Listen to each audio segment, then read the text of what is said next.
안녕하십니까? 고린도전서 92번째 시간, 사랑은 신중함과 조심함에서 시작됩니다. 사랑은 신중함과 조심함에서 시작됩니다 라는 제목으로 하나님 말씀 증거하도록 하겠습니다. 본문의 말씀 고린도전서 14장 26절부터 있는 말씀 함께 읽습니다.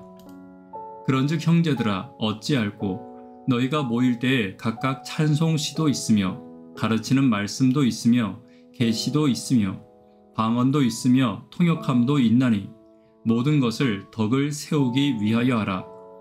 만일 누가 방언으로 말하거든 두 사람이나 다 불과 세 사람이 차서를 따라하고 한 사람이 통역할 것이요. 만일 통역하는 자가 없거든 교회에서는 잠잠하고 자기와 및 하나님께 말할 것이요. 하나님은 질서의 하나님이십니다.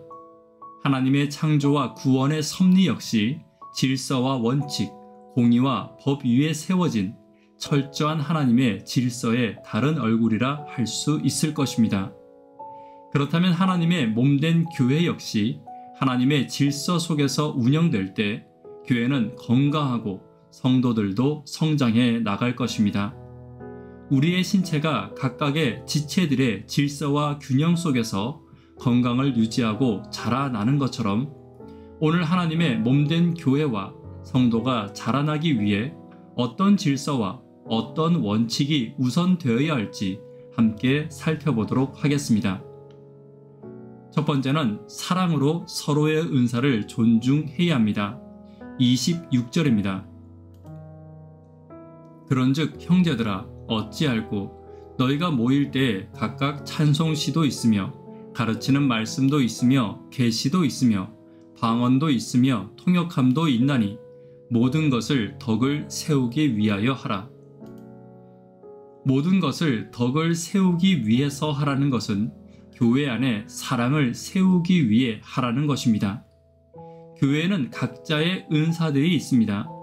찬송하는 것이나 가르치는 것이나 또한 계시를 받는 것이나 모든 은사는 하나님의 교회에서 가치 있고 아름다운 은사이며 모두 하나님께 영광 돌릴 만한 은사입니다.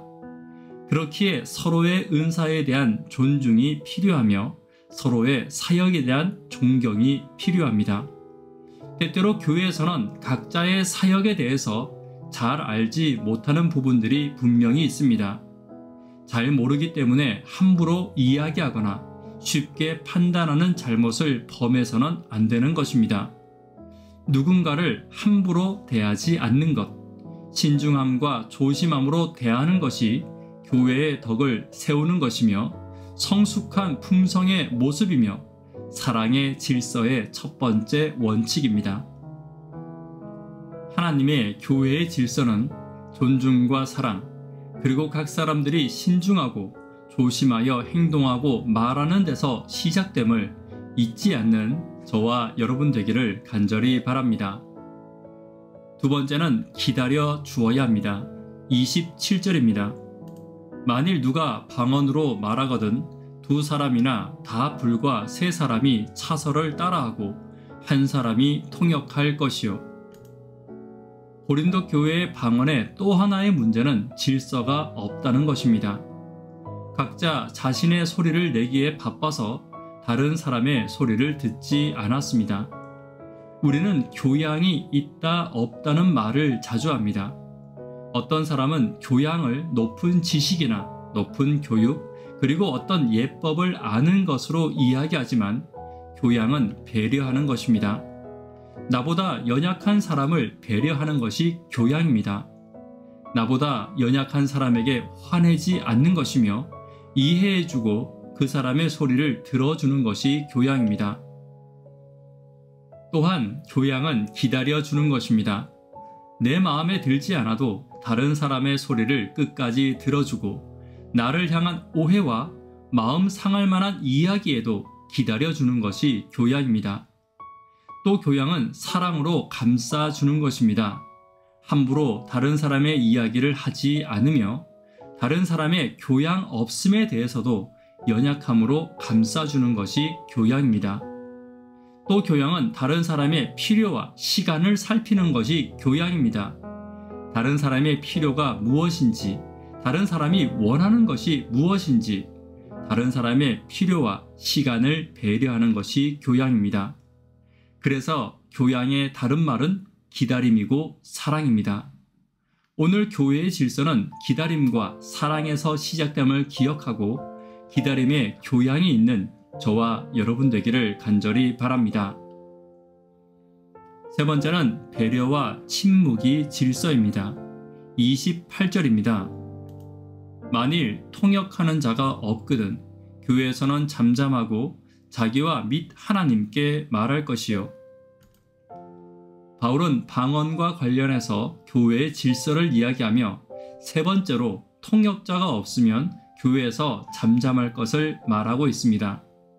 이것은 개인의 필요와 개인의 만족보다는 공동체를 우선시하라는 것이며 상대방의 이야기에 먼저 겸손히 귀를 기울일 필요가 있다는 것입니다.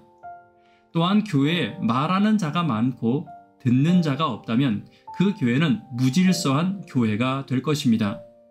만약에 그렇다면 교회에 말하는 자와 가르치는 자와 교훈하는 자들은 하나님께로 돌아가서 나의 가르침과 교훈에 문제가 없는지 하나님께 나아가 하나님의 음성을 듣는 일이 반드시 필요합니다. 내가 말하고 내가 가르치는 것이 교회의 질서 속에 있는 것인지, 배려와 사랑 속에 있는 것인지 침묵하며 하나님의 음성을 듣는 것이 필요한 것입니다. 오늘 때때로 침묵 속에서 하나님의 음성을 듣고 따르는 것이 교회의 질서임을 잊지 않는 저와 여러분 되기를 간절히 바랍니다. 말씀에 결론 맺도록 하겠습니다. 교회의 질서를 사랑 속에서 어떻게 유지할 수 있는지 함께 살펴보았습니다. 질서는 사랑 속에서 서로의 은사를 존중해야 합니다. 질서는 사랑 속에서 기다려주는 것입니다. 질서와 사랑은 배려와 침묵의 시간이 필요함을 잊지 않는 저와 여러분 되기를 간절히 바랍니다. 기도 제목 함께 나누도록 하겠습니다. 구도자들을 위해 기도해 주십시오. 청년, 학생, 어린이들을 위해 기도 부탁드립니다. 교회 수험생들과 수능을 위해 기도 부탁드립니다. 하나님은 질서의 하나님이십니다. 사랑의 질서 속에서 배려와 존중과 조심함으로 먼저 다른 사람의 상황과 시간을 살피는 내가 되기를 위해 기도 부탁드립니다. 이 시간 개인적으로 기도하도록 하겠습니다. 감사합니다.